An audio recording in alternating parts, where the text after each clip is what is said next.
Hello guys, today I Akanksha going to present some views of mine on like CDS 2 2026 regarding English, and that is we have seen that there was a lots of changes occurring from the past 2 to 3 years in English paper.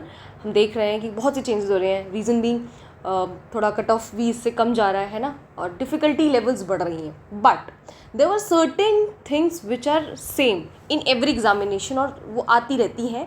और ये 10 आपके question से almost 50 question, 40 to 50 question जो हमेशा आते ही हैं. ऊपर होंगे तो आपके 70 to 80 क्वेश्चन हो जाते हैं. ठीक है, सिनोनिम्स एंटोनिम्स ये तो हमें पता है आते हैं, कभी 10 आते हैं कभी 5 आते हैं. बट द थिंग इज़ कि जो बिल्कुल आते हैं जिसमें बच्चों को प्रॉब्लम होती है, टाइम कंज्यूमिंग होता है, and it is difficult for you all guys because it's a comprehension based. कौन सा होता है?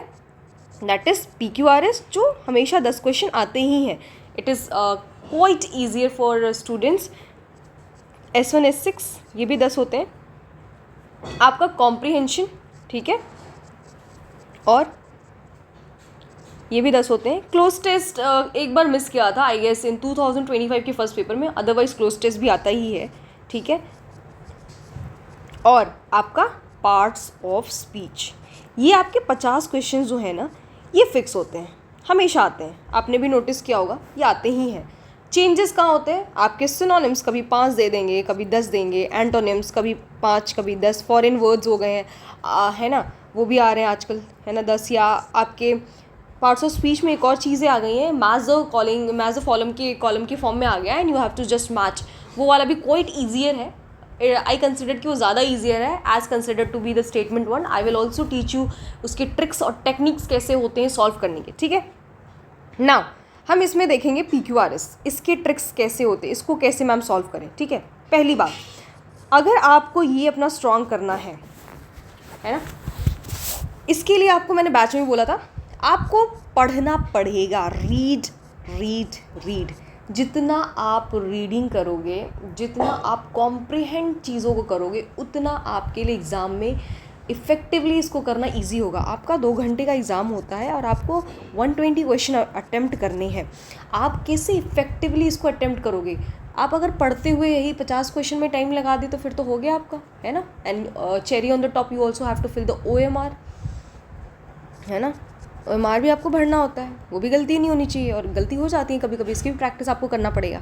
ठीक है, तो इसको आप इफ़ेक्टिवली कैसे करोगे? जब आप रीड करोगे. रीड क्या, कुछ भी मत उठा के पढ़ने लगना. मोस्टली आपको न्यूज़पेपर पढ़ना है. न्यूज़पेपर में आपको एडिटोरियल सेक्शन पढ़ना है, क्योंकि I have seen, even I have given examination, मुझे भी कभी भी पहले प्रॉब्लम्स आती थी इन जो ऐसा comprehension which is related to economics वाले टर्म मुझे नहीं आते थे समझ में. बीइंग ऑनेस्ट, आपको क्या करना है, एडिटोरियल उठा लो, please read, at least half an hour पढ़ो, पर कंसिस्टेंटली डेली पढ़ो. क्योंकि अगर आप ये पढ़ना शुरू कर दोगे ना, यू विल एबल टू, आप बहुत आसानी से, है ना, you will able to like rearrange the statements और वर्ड्स. बहुत आसान. लोगों को टाइम कंज्यूमिंग ये लगता है, अरे टाइम कंज्यूमिंग होता भी है. Comprehension, if you are able to like comprehend, पहले ही बोल दिया, हो जाएगा. ठीक है, क्लोज टेस्ट में थोड़े रूल्स आपको पता होने चाहिए, है ना, रूल्स पता होने चाहिए. टेंस और सेंस, ये इसमें सेंस भी बहुत लगेंगे कि आप whether you are able to sense कि ये बोलना क्या चाह रहा है कि नहीं. ठीक है, समझ में आ रहा है. अगर आपको नहीं भी आता है कोई वोकैबलरी, इट्स ओके. यहाँ पे इतनी उसमें लाइक कॉम्प्रिहेंशन में देते हैं, वोकैबलरी अच्छी खासी देते हैं, तब भी मतलब पढ़ते पढ़ते समझ में आ जाता है. तो make sure stay with us. मैं आपको सिर्फ बताने वाली हूँ कि PQRS का ट्रिक कैसे होता है. ठीक है, what you have to keep in the mind while solving the PQRS. चलो, so without doing any further ado, let's get started. पहली चीज़ आपको क्या रखनी है माइंड में? फर्स्ट ऑफ ऑल, हमारा कोई भी स्टेटमेंट जो होता है या कोई भी सेंटेंस होता है, वो नाउन से शुरू होता है या प्रोनाउन से. ठीक है, बोलोगे मैम मैंने तो देखा है कि वर्ब से भी शुरू होता है. Swimming is a good exercise. हाँ, स्विमिंग इज़ अ जिरंड, है ना, जो कि एक्ट एज अ नाउन. बताऊंगी आगे. ठीक है, और कैसे आप इसको अरेंज करोगे? एलिमिनेशन पहला, मतलब क्वेश्चन देखो, मैम मेरा PPQQ, तो मैं S और R को क्यों पढ़ूंगी? मैं अगर पढ़ने जा रही हूँ तो मैं क्यों पढ़ूंगी S और R का? मेरा टाइम वेस्ट होगा ना. मैं P से पढ़ूंगी या तो Q से पढ़ूंगी. तो एलिमिनेशन. दूसरी बात, कनेक्टर्स ढूंढना है आपको. कनेक्टर्स इसी को कंजंक्शन बोल देते हैं, ठीक है। मतलब जब भी हम पढ़ रहे हैं तो कहीं ना कहीं मेरा एक स्टेटमेंट ग्रुप ऑफ वर्ड्स कहीं ना कहीं दूसरे ग्रुप ऑफ वर्ड से कनेक्ट होता है, ठीक है, उसको हमें ढूंढना है, ठीक है। इसमें चौथी बात, नाउन प्रोनाउन हो गया, एलिमिनेशन करना है, कनेक्टर्स ढूंढना है, कंजंक्शन ढूंढना है, sense. You have to sense कि ये बोलना क्या चाह रहा है।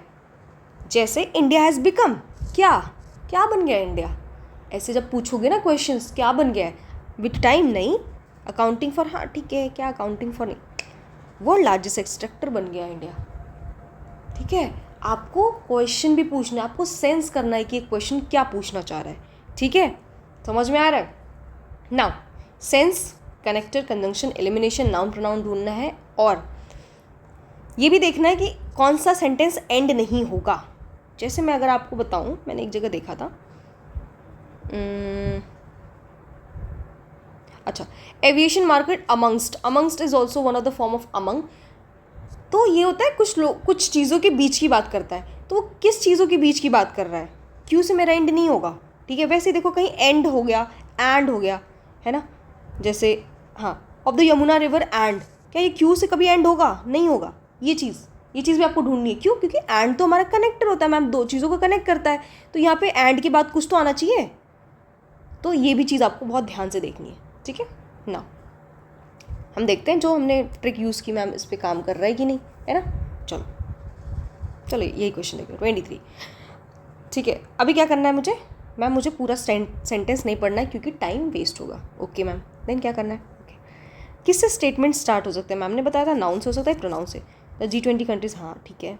दैट क्या है, दैट इंडिया विल बिकम, मतलब आगे कुछ बातें कह रही होगी, या India will be the fastest growing, मतलब कुछ आगे तो बोला हो गया, मतलब मैम एस से तो शुरू नहीं होगा, और मैम आर से हो सकता है, ठीक है। एविएशन मार्केट, ठीक है। कंपनी फोरकास्ट, ठीक है मैम। यहाँ पे पी से भी देख सकते हैं, क्यू से भी देख सकते हैं, आर से भी देख सकते हैं, ठीक है। अब कैसे शुरू करें, चलो पढ़ते हैं। द कंपनी फोरकास्ट, पी पकड़ लो, company forecast the G20 country, अच्छा G20 कंट्रीज़ कंपनी फोरकास्ट की, कंपनी ने क्या फोरकास्ट किया, क्वेश्चन पूछो ना वर्ब से, क्या फोरकास्ट किया, है ना, ये पूछोगे ना, फोरकास्ट दैट, नहीं अच्छा चलो दैट मैंने ढूंढ लिया, अगर मैं ढूंढ नहीं पाती, फोरकास्ट एविएशन मार्केट, नहीं forecast aviation market amongst that, ठीक है। अब देखो पी के बाद हमने एस ढूंढा मैम, क्योंकि पी के बाद एस ही आया है और कहीं पे नहीं है, जो मैं पी से शुरू कर रही हूँ, ठीक है। ओके, पी एस हो गया, the company forecast that India will be the fastest growing, ठीक है। फास्टेस्ट ग्रोइंग व्हाट, समझ में आ रहा है क्वेश्चन हम कैसे पूछ रहे हैं, क्या है, aviation market amongst the G20 country, मतलब अब अगर आपने पूरा भी नहीं पढ़ा है, अमंग्स्ट इस कंट्री के बीच मैम QR हो गया, ओके मैम। अब P के साथ S है, मतलब PS साथ में होगा और QR साथ में होगा, कहाँ पे है ये, और कहीं आपको दिख रहा है PS और QR साथ में, समझ में आ रहा है इसको कैसे, इसकी ट्रिक्स क्या है, इसको कैसे करनी है ना। चलो नेक्स्ट देखते हैं, ओके वेट अ मिनट, ठीक है।